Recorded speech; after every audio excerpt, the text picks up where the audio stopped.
President Obama, are you listening?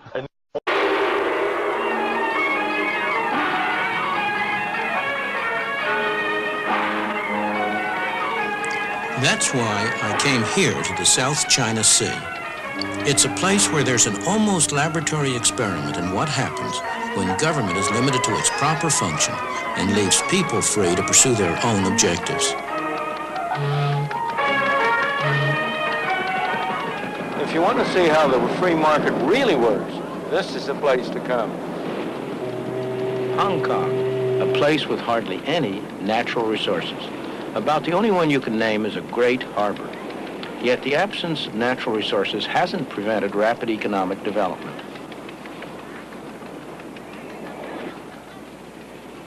Ships from all nations come here to trade because there are no duties, no tariffs on imports or exports. The power of the free market has enabled the industrious people of Hong Kong to transform what was once barren rock into one of the most thriving and successful places in Asia. Aside from its harbor, the only other important resource of Hong Kong is people, over 4.5 million of them. Like America a century ago, Hong Kong in the past few decades has been a haven for people who sought the freedom to make the most of their own abilities. Many of them are refugees from countries that don't allow the economic and political freedom that's taken for granted in Hong Kong. Despite rapid population growth, despite the lack of natural resources, the standard of living is one of the highest in all of Asia.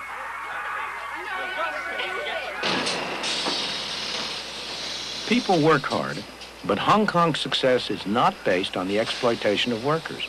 Wages in Hong Kong have gone up 4-fold since the war, and that's after allowing for inflation. The workers are free to work what hours they choose, free to move to other jobs if they wish. The market gives them that choice. It also determines what they make. You can be sure that somebody somewhere is willing to pay for these cheap plastic toys. Otherwise, they simply wouldn't be made.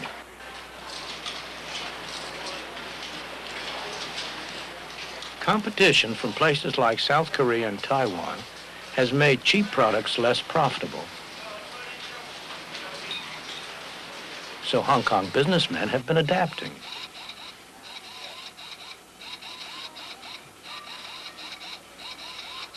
They've been developing more sophisticated products and new technology that can match anything in the West or East. And their employees have been developing new skills.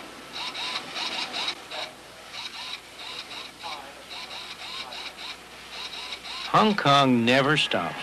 There's always some business to be done, some opportunity to be seized. It's long been a tourist center and a shopper's paradise, and it's now one of the business centers of the East. It's the ordinary people of Hong Kong who benefit from all this effort and enterprise.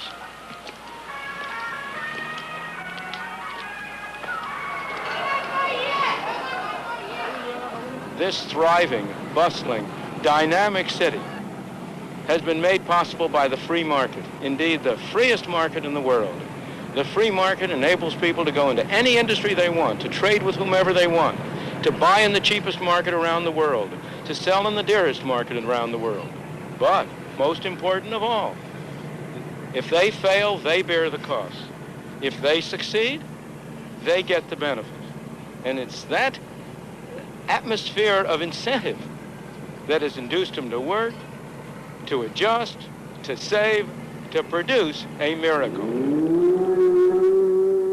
This miracle hasn't been achieved by government action, by someone sitting in one of those tall buildings telling people what to do. It's been achieved by allowing the market to work.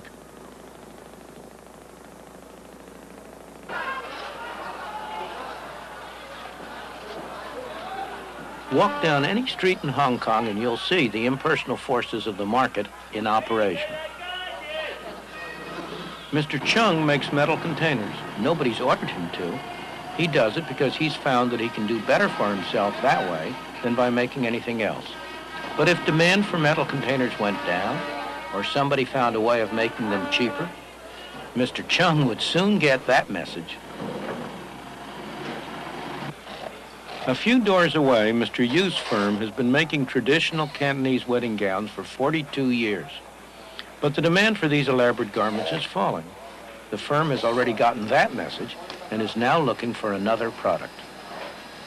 The market tells producers not only what to produce, but how best to produce it through another set of prices, the cost of materials, the wages of labor, and so on. For example, if these workers could earn more doing something else, Mr. Ho would soon find a way to mechanize his picture frame production.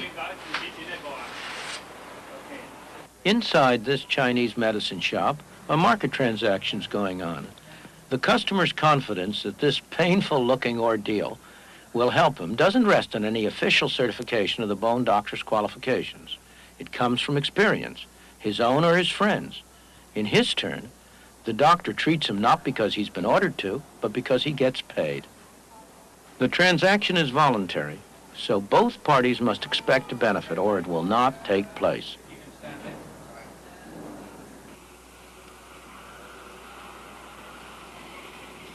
Believe it or not, this backyard is the entrance to a factory.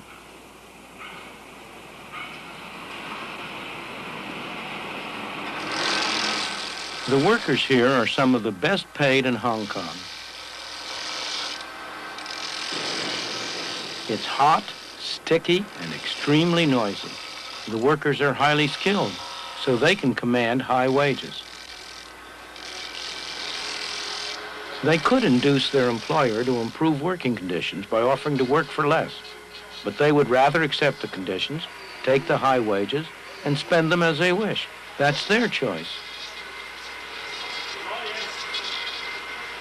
The best-known statement of the principles of a free market, the kind of free market that operates in Hong Kong, was written on the other side of the world.